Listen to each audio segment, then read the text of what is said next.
All right. Hello, everyone, and welcome to my video on um, Chapter 8. We are talking about sexual assault, and boy, oh boy, oh boy, this is um, really heavy stuff. If you have been sexually assaulted, um, depending on what level of healing you have experienced, this is going to impact you probably. Um, if you are going to be a pastor and working with people and or a counselor and working with people, and this is rocking your world, I would strongly recommend that you get counseling, that you get help of some sort, some form or fashion. Um, Gateway Church has Freedom Ministries, Freedom classes, as well as Kairos, can be very healing, very powerful part of your healing process. Um, but I would seriously and strongly encourage you to do something. If this material causes you to just melt down, and you're like, I just can't handle it, then I want you to fast forward and imagine sitting in front of somebody who has just been raped and they are wailing and screaming and crying and talking about what just happened to them. What will that do to you? It will destroy you potentially, not literally forever, but it will mess you up. Um, if this is more than you can handle. So that I'm not, and I don't take this lightly at all. The Yeah. All right, I'll just leave it at that. So forgive me if I seem heavy because as I prepare this material and as I look at this material and as I read through it, I am heavy-hearted. It is heavy. It is,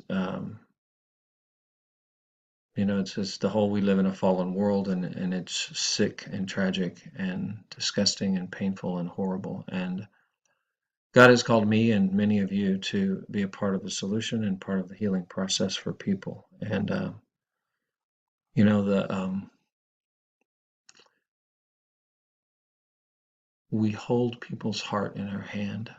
Um, and that's a huge responsibility. It's an honor. It's kind of cool. Wow. All right, let's pray. Father, we ask that you would walk through us during this material, that you would speak, that you would move, that you would work. I pray for healing for those that are hurting.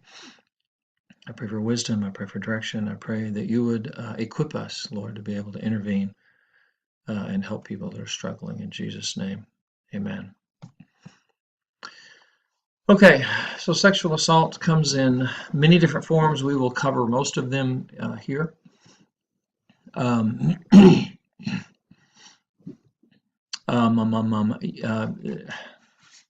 IPV, sexual assault used to be called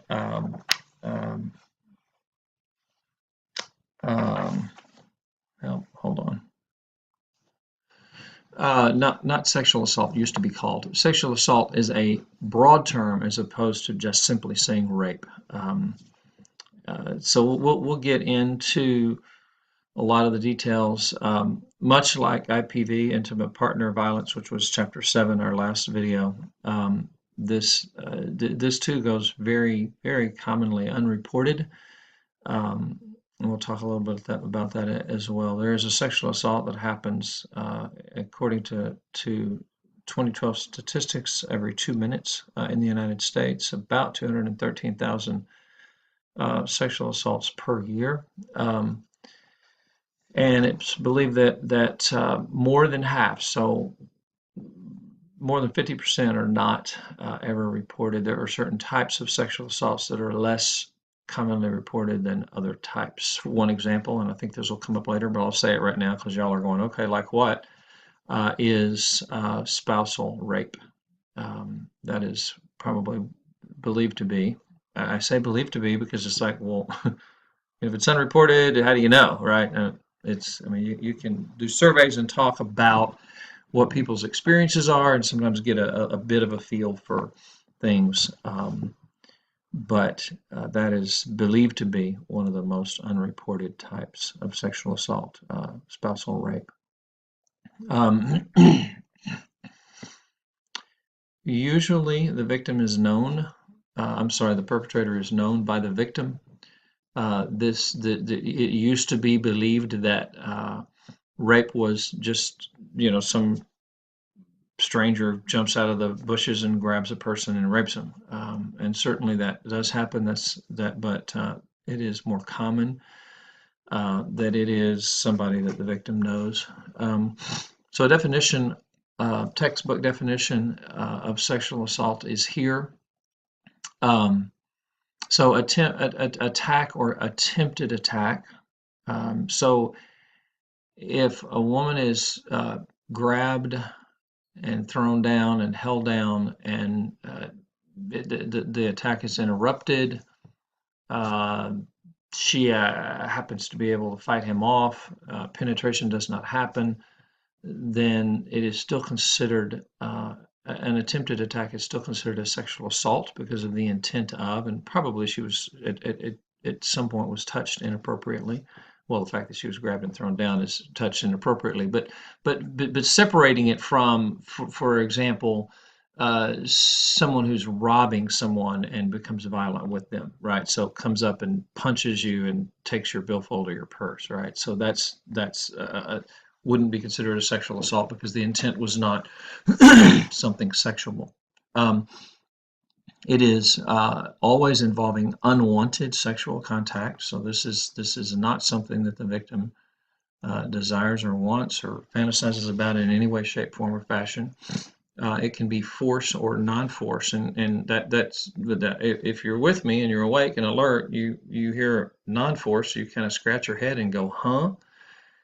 Usually what we're talking about then in those situations is they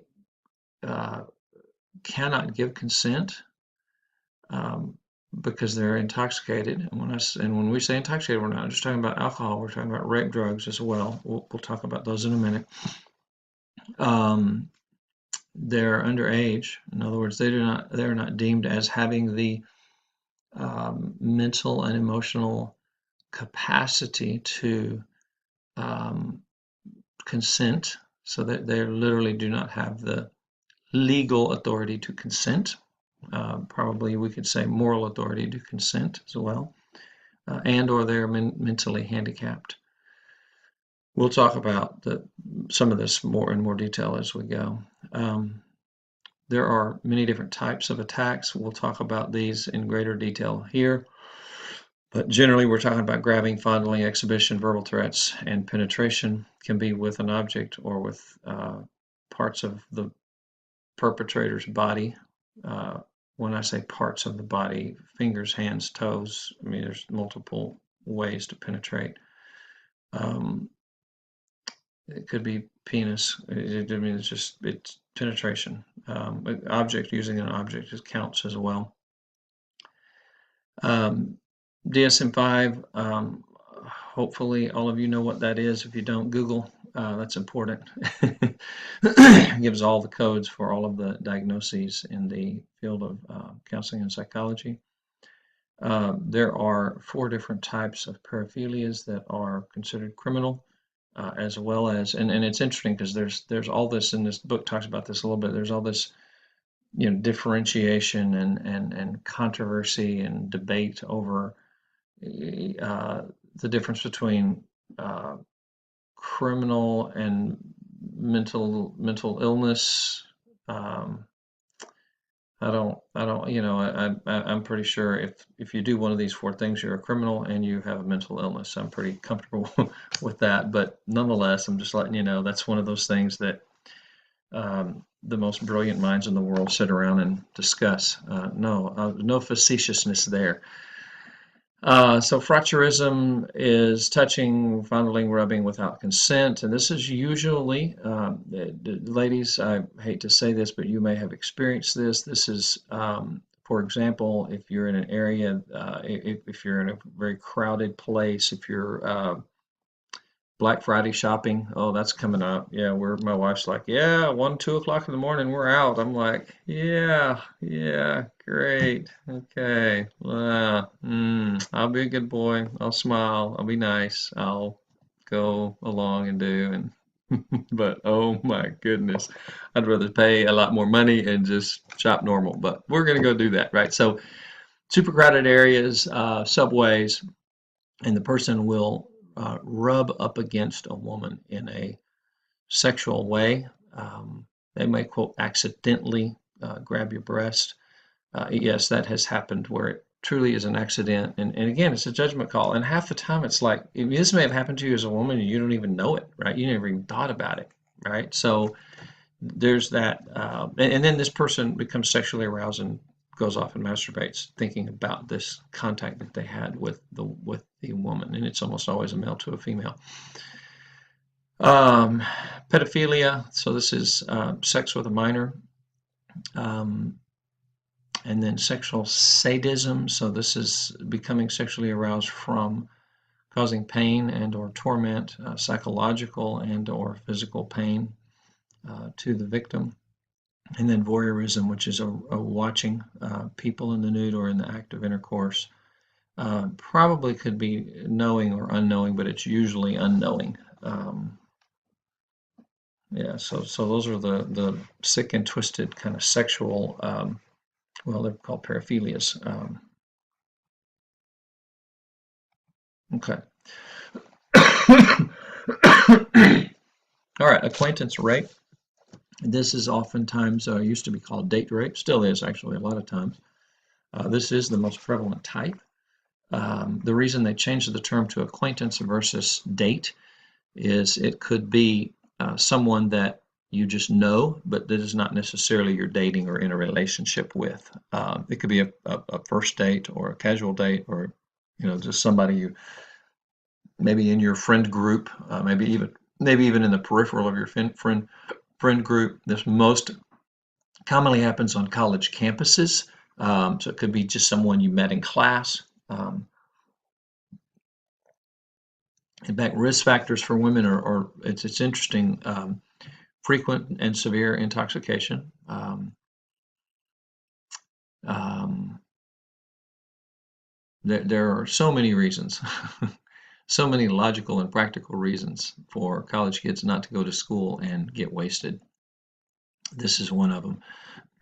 Being single, and that's just at some level, it's just a practical thing, right? So there's a certain level of protection. You're in college and you're walking around campus with your boyfriend. You're walking or going to parties with your boyfriend.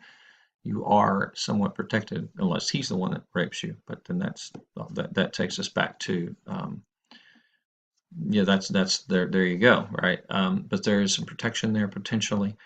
Um, Previous sexual victimization. I've had women say to me in my office as a counselor, what do I have rape me written on my forehead, or do I have abuse me written on my forehead? The honest answer is yes. I've never said that to a client. But there is a spiritual and emotional thing that is attached to that makes a person more susceptible the next time. Um, um, Sick people preying upon people, I believe it's demonic. They can see stuff. They just know, right? So, for example, if you, ladies, if you have a poor relationship with your father, that increases the likelihood of you uh, being taken advantage of in some way. Um, if and they don't they it's like they just know. I mean, it's bizarre. one example I heard is a guy will come up to a girl in a cute little 14, 15, 16-year-old girl that he's preying upon. He'll come up to her in a mall and compliment her. If she looks him square in the eye and smiles and says thank you and moves on, or says, get a life, buddy, out of my face, um, as opposed to ducking her head and, oh, this blouse, it really isn't that big of a deal, shows insecurity. He says to himself, I've got her. She's mine. I'm done. It's over. It's over before it even started. Um, if there's some level of confidence there and some level of strength there, it will show automatically and subconsciously. A lot of it has to do with good relationship with father, intact family, those kinds of things. And just simply living on campus is another risk factor. And isn't it interesting how progressive we are in our society and how wise we are by allowing co-ed dorms, guys and girls to live in the same dorm. Like, gee, do you think there's a connection between that and this? Yeah, I think so. I'm sorry, my facetiousness, my sarcasm. It's sorry. It's just this kind of stuff really gets me going. So, remember I have four girls, right? So, in the back of my mind are my four girls. Oftentimes in situations like this, and how I would feel and what I would do if someone raped one of my girls. I just can't even begin to imagine. Okay, so drug facilitated. This is another type of sexual assault. We're kind of going through different types. Drug facilitated. So this is intoxication via any kind of drug or alcohol. And then we have what we call the date rape drug. There's three common ones: Rohypnol, which is what's called roofies. That's probably the most common one and most heard of. Um, Causes the person to be extremely out of it, loss of muscle control. All of these do. Enough of them enough of it can cause death in certain cases. GHB and Datamine, there's details information on those as well. Another category we touched on earlier, spousal rape. So literally sexually assaulting by force. It is just not hardly ever reported.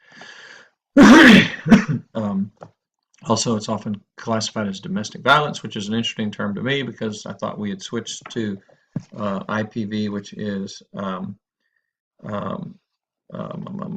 IPV, which is intimate partner violence. Sorry, I can't remember what IPV stands for. Which is it's funny how the field, as it moves from one terminology to another, it will sometimes flip flop on the terminology. So I'm like, okay, I don't, I'm confused, but that's okay. Um, when it is reported, it is treated by the police just like any rape. Statutory rape. Now, it's funny, I was noticing how incredibly vague the laws or the wording of all of this was uh, in the textbook, and the reason is just a fairly small paragraph on this statutory rape. So the reason is because the laws are different in every state. So if you are both underage and have sex, then it's not considered rape. If you're both underage and he is 2 years older than her, it's the state of Texas, and he is 2 years older than her, it can be considered rape. There is if she is if the guy is 5 years older than her, it is considered statutory rape. So again, this goes back to the concept that we already touched on, and that is believing that, and I very much agree with this, right? So in other words, what I'm saying is my 16-year-old daughter, I do have a 16-year-old daughter right now, is not capable of making the decision as to whether or not to have sex. Why? Because she is susceptible to, oh, this guy is older, um, which is, wow, I'm dating an older guy, I'm dating a 20-year-old. Oh my gosh, aren't I bad to the bone? Aren't I the coolness stuff? So he has as a result of that, there's a power imbalance. If I don't have sex with him, I will lose him, which may be true. Therefore, the power is there and the persuasion is there, and it's unfair. It's an unfair playing field. Um, so they are incapable of giving consent. It is also in the literature, it talks about, this is legal stuff and secular stuff, but it's good. Just the emotional and psychological capacity and understanding to say, I understand the ramifications and the implications of a sexual relationship, and I am ready emotionally and psychologically to handle that. 16-year-olds, not no. Just sorry, but just no. So it's encouraging to me that the secular world can still says that. Um, by the way, we are right now. It's the big push is the GLBT and gay rights. We will see. There's a group called MLB, Men Loving Boys, where they are attempting to legalize men having sex with underage boys, prepubescent even at times. Um, and some of you right now are saying to yourself, Fairchild, no way. There's no way. Well, if you live 20 years, you're going to see a push for that to be legalized, and you may actually see it legalized. Remember, when Jesus walked the earth in Rome, it was very, very common for a Roman man to have a wife, a mistress, and a boy lover. And I believe we will see that in America someday unless revival happens and things change. We're heading that direction. If you remember the movie Gladiator, if you've ever seen the movie Gladiator, he was talking to, I forget the guy's name, star of the movie Gladiator, the Gladiator, and he said, "What can I get you? What do you want? You want a woman? You want a boy?" I mean, that was just, whew, like, oh my gosh, it's kind of one of those little, you missed it if you're not aware. That's one of those things you could easily miss, but that was the culture, and I believe we'll see that again. Okay, types of rape, the three categorically speaking: power, anger, and sadism. Guys, I hope all of you understand and know, there was this 50 Shades of Grey movie that came out. It's just Satan's attempt to normalize. Guys, I'm telling you, this is sick, sick, sick, sick, sick stuff. People joke about S&Ms. I am told, I've not heard it, I don't want to hear it, that in the secular world, if you go and hear comedy acts, they joke a lot about S&M, sadomasochism, sadism and masochism. So in other words, it's sadism is gaining pleasure from someone else hurting, and masochism is gaining pleasure from someone else hurting you, right? So you're the giver or the recipient of the pain. People die, people become injured for life, people come to the point where they can't have children. It is stuff that's, the scripture that talks about people doing things, we don't even need to mention the things that people are doing. Well, there's stuff there I'm not even going to say. Some of you know, and some of you are just going, which just leave it at that. It's very dark, very, very, very, very, very dark world. So if you hear your kids joking about this, you need to rip their head off. I mean, you need to go off on them. You need to, like, no. They need to understand this is a big, big, big deal, big, big, big problem. All right. So the power grab rape is most common.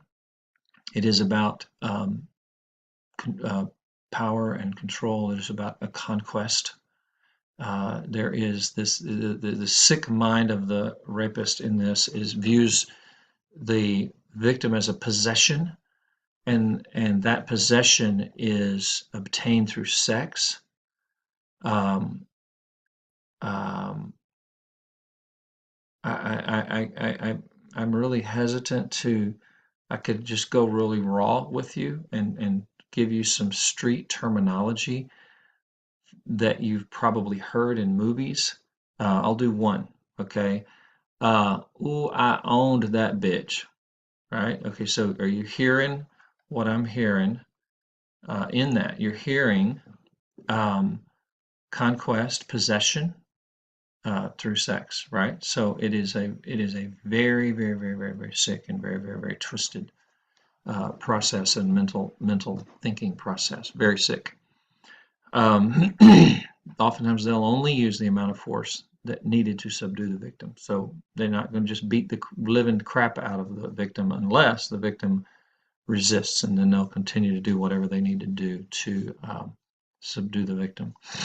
Um, they'll use just about any kind of method of verbally threat, intimidation, use of a weapon, physical violence. But again, usually not much more than what is needed to subdue, or only what is needed to subdue. And that's significant because we're going to see some differences in different types of rape coming up. So tuck that away in your memory. Sometimes they're kidnapped, held captive, and subjected to repeated assaults, which is just, dude, that just, oof. Sorry. Anger is usually very hostile, very violent, very brutal. Person is severely beaten before, during, and after the sexual act. The force oftentimes will exceed what is needed to subdue the victim. The goal is sexual penetration. That can be with penis, hands, fingers, toes, whatever, anything, right? Oral objects. Oftentimes it is straight penile penetration. The victim is violently attacked, suddenly and violently attacked most of the time. Although there are two different types. One is the surprise attack, which is just the bam, here we go. The other is manipulation and charm and charisma. This is a really, really sick and twisted. I want you to pick up on the nuance of this, right? So I'm going to make this person feel secure, and then suddenly just go off on them and become violent and rage. That is a mind game, twisted, psychological, damaging, like, whew, really messes people up. All of this does, but that's a really sick element. Let's see. This type of sexual assault is usually relatively brief. The goal is to hurt, humiliate, and demean.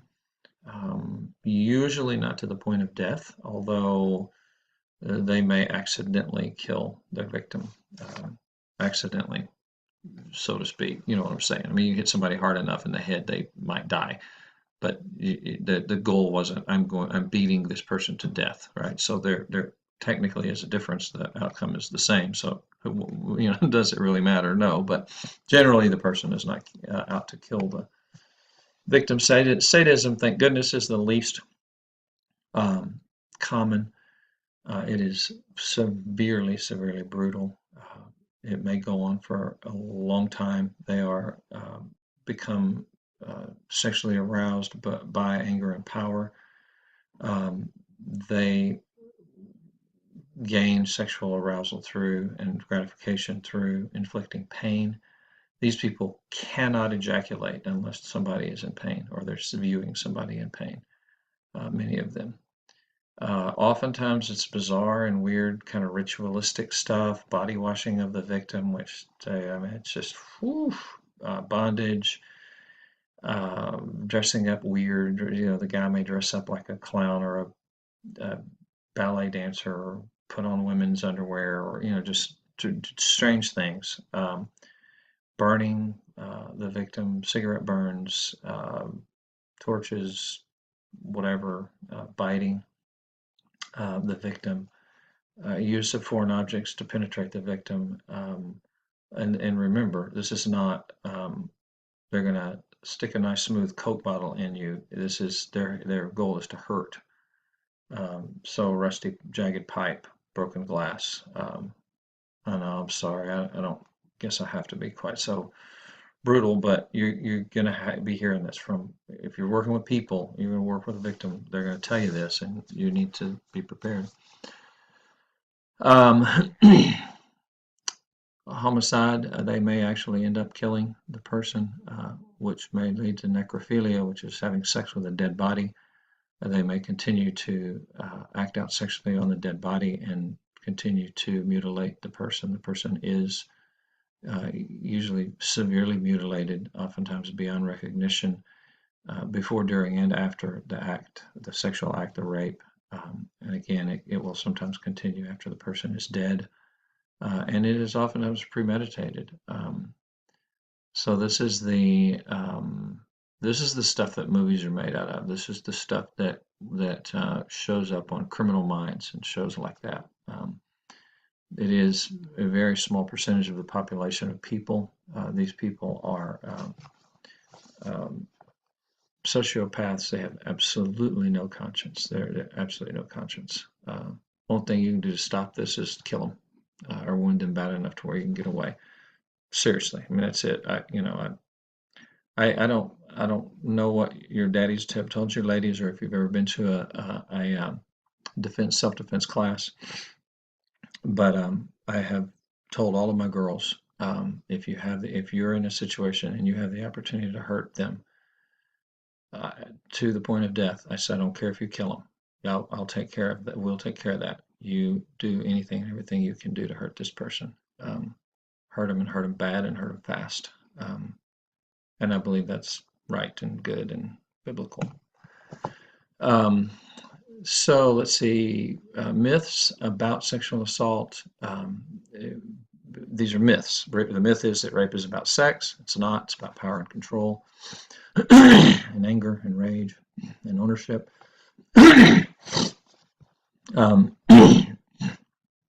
Somehow the victims deserve to be raped because, fill in the blank. When we say because of their appearance, usually it's, well, she dressed like a hoe, so she must have wanted it, or she deserved it. No, I don't care. I tell men, look, she's butt naked and drop dead gorgeous. You do not have the right to touch her. Period. End of discussion. Ever. Any set, no matter the setting. Period. Period. Period.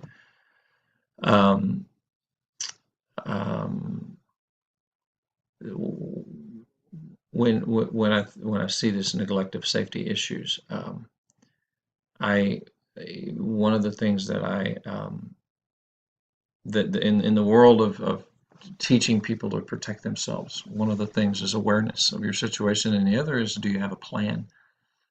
Because they have a plan. The most reason that someone is successful is because they have a plan, and you don't. So ladies, when you are at the ATM machine, heaven forbid that you're at the ATM machine at night, is your car in drive and your foot on the brake, and you're ready to go, right? So that's your plan. Somebody approaches you, but my credit card, but my money. Yeah, forget your $100 withdrawal, forget your credit card. You can cancel that in a moment. Don't worry about it. Yeah, you might lose $100, but that's small compared to ladies, when you pull into your garage at night and your husband is gone, are you ready and willing to put that car in reverse and run somebody over and go through your garage door? Because that garage door is like an aluminum can. You can drive right through it and hurt them in the process, maybe kill them, hopefully, right? So someone slips into your garage as your garage door is going down, you've got your garage door open, or you go into your house, or you go into your garage, you hit the button, garage door goes down. Are you watching in your mirrors? Are you ready? And are you willing? Are you mentally prepared to put it in reverse and hit the gas? I hope so, right? So those are the kinds of things that we talk about in terms of having a plan. If it's a weird enough or bad enough situation, long walk to the car, dark parking lot, nobody around. Are you willing to call a friend and wait? Are you willing to get a security guard to walk you out? Are you willing to call the police and wait? You need to be smart. I'm not talking about being paranoid. I'm talking about being smart. We are wise as serpents and harmless as doves. We're not paranoid. We don't live in fear, but we don't put ourselves in stupid situations. We just bebop through life and, oh, the Lord will protect me. No, we all know good, solid Christian people who have been hurt severely. All right, so that's my thing on safety issues. Victims of sexual assault. This again a myth that they make. Oh well, they just make false reports. They're just mad at the guy. They're just trying to get back at some guy. Well, has that ever happened? Probably. Is that within the realm of possibility? Sure, but we can't look at a woman in the eye and say, "Oh, you're just mad at him and trying to get revenge." Like, no, we don't do that. Only strangers lurking in the dark commit sexual assault. It's a myth. Remember, 2/3 are people that are known, and oftentimes are known and trusted. Maybe just an acquaintance, but they are known by the victim.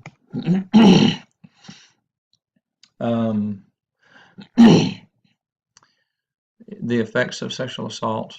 There are 2 phases in the response to sexual assault. The first one is what's called the acute phase, and the second one is called the reorganization phase. During the acute phase, this is shortly after the trauma. This is where the person experiences the largest amount of symptoms and severity of symptoms. We'll talk about some of those throughout. And then the reorganization phase is once they begin to put it back together and be able to live life normally, because oftentimes they can't live life normally for quite a while. There is what's called the rape trauma syndrome. Check table 8.1 for detailed list of symptoms. It is very similar to PTSD. So what are some of the physical effects of sexual assault? Somatic complaints. That's a term you guys need to know. Soma is Greek for of the body, right? So a somatic complaint has to do with complaints about, I don't feel well, my joints ache, my skin hurts to the touch, I have a headache, a stomach ache, a sore throat, right? So those are somatic complaints. There's not judgment placed on that, right? There's no value like this is a good thing or a bad thing. It's just a fact, right? It's just if you have a headache, you say, oh, I have a headache. You just presented a somatic complaint, right? So it's simple concept. What we do need to understand is that our bodies will display physical symptoms from psychological problems, and especially trauma. So a person may have a stomach ache or a headache, but it's not really, there's nothing wrong. It's not like there's a disease that's making them have a stomach ache or headache. It's because they were traumatized. I hope that makes sense. All right. These are things like sleep disturbances. It is really common. Hyper alertness. So there's a lot of adrenaline flow, and too much adrenaline for too long. Man, it's like go put your car in neutral and floor it and just sit there. Right? How long before your engine blows up, right? So that's kind of depending on the level of severity of how much adrenaline a person's got going. It wears you out. Can really cause some pretty serious physical problems. Also, their memory is oftentimes affected. They could be pregnant. They could have some kind of a sexually transmitted disease, or we're calling these STIs now, sexually transmitted infection, STI. And there may be physical injuries as a result of the sexual assault that obviously need to be taken care of in whatever way they need to be taken care of. Emotional effects are either expressed or controlled. In other words, they're very expressive about their emotions. They're crying and screaming and yelling and up and down and angry and sad and sullen and all kinds of, right, just all over the place. Or you look at them and they are maybe they look perfect. I mean, depends on, usually if you know somebody really well, you can tell, something ain't right. But they're hiding it big time. Those are kind of the two. A lot of times, a lot of guilt, self-blame, shame, humiliation, feelings of humiliation. A lot of this is imagined. I'm not saying humiliation with family and friends. I'm not saying that even if their family and friends treat them right through this appropriately, believe them and empathize with them, they still feel humiliated. right? They feel like, wow, I'm messed up here. Um, Fear of another attack, depression, anxiety is not listed on here in the book. Didn't even say it in this list, but we're talking about PTSD, which is an anxiety disorder. So similar to PTSD. And emotional numbness, which to a severe enough level can be dissociations, which is a whole disorders on dissociative disorders. I'm not saying they have a full-blown dissociative disorder, but dissociation. I'm in the room and I'm here, but I'm not really here. I'm not fully connecting with people. There's a numbness and a film between me and you. I can respond to you and I can hear you and I can understand, but it's a weird, and most humans have actually felt that. I've felt this. When you're sick or when you're really kind of messed up emotionally, struggling, you might have experienced this. Cognitive and behavioral effects. Memory oftentimes is pretty messed up for a while. Maybe even the memory of like life events, not just, it could be memory of the event of the assault. It could be memory of like things about your life that you just forget. That oftentimes will come back. Difficulty concentrating, difficulty just functioning, just normal daily life functioning. Sometimes people will change their address and their phone number. Hyper alertness, we've already talked about. Paranoia, feeling like they're being followed. Checking doors and windows and intruders. This would not be an OCD diagnosis, although it is a symptom of OCD. So it's compulsivity, right? Obsessive compulsive OCD. Imaginary audience. Again, some of this stuff almost seems psychotic, but we're not talking about, we wouldn't call it necessarily psychotic. It's really just a symptom of trauma, being traumatized, and it will go away. Now, if it continues for a long period of time, then we might be looking at something that's actually is psychotic. Imaginary audience is something that teenagers have, right? So the seventh grader that walks in the room, or the eighth grader that walks in the room that has a zit on their face, maybe even a small one. Oh my gosh, I walk in the room and everybody is staring at the zit on my face and going, oh my gosh, how disgusting, and I can't believe that person has a big fat zit on their face, right? Reality is nobody even noticed. Do you walk in, much less the zit on your face? So people know I've been raped. People know, and they're looking at me strange. They're staring at me. They're talking about me. That kind of stuff. All right, excuse me. Okay, interventions. The earlier you intervene, the better. Really want things to begin to happen quickly. Usually it's police first, then ER, then rape crisis center. Sometimes straight from police to rape crisis center, depending on the city, state, county that you're in, and kind of how that's handled and what the resources are. Police know what to do with that in terms of referrals and where to take the person or send them with their family. You're first looked at for injury and disease. You're evaluated for possible diseases that you may have picked up. You want crisis counseling. Crisis counselors are usually involved. There is a gathering of evidence, medical examination. I want you to think about a woman who has been maybe 6 or 8 hours previously has been raped, and now we're going to poke around in her vagina. It's going to be uncomfortable, intrusive, overwhelming. Crisis counselors can help prepare them for that and help get them to that point of being okay with that.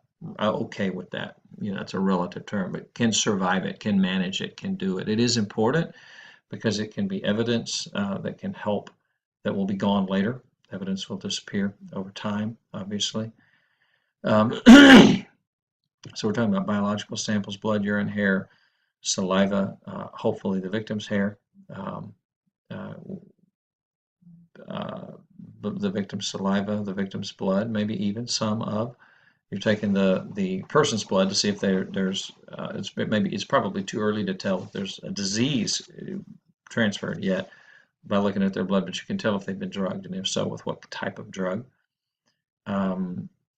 oral, vaginal, and anal swabs. Again, remember what I'm saying. Think about this. This just if you haven't been raped, that's uncomfortable. But if you've just been raped, this is almost unbearable. And this is used for DNA analysis.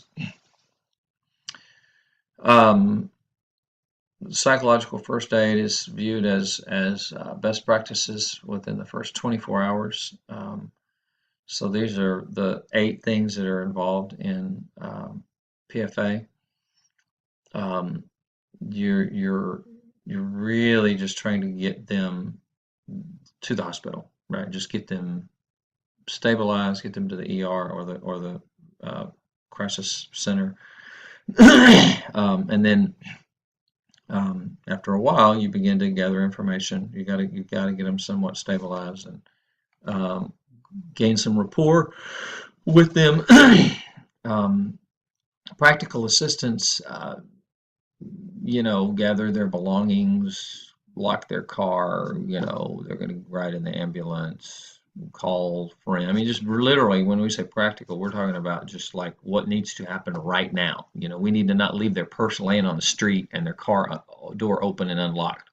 We need to find their keys. We need to gather up all the junk, put it in their purse, leave it with them. We need to lock their car, close their door, make sure all the windows of the car rolled up. I mean, literally just whatever. And I know I'm just could be car, could be house, could be apartment, whatever. So very very practical. This is just a lot of just common sense. What does this person need right now?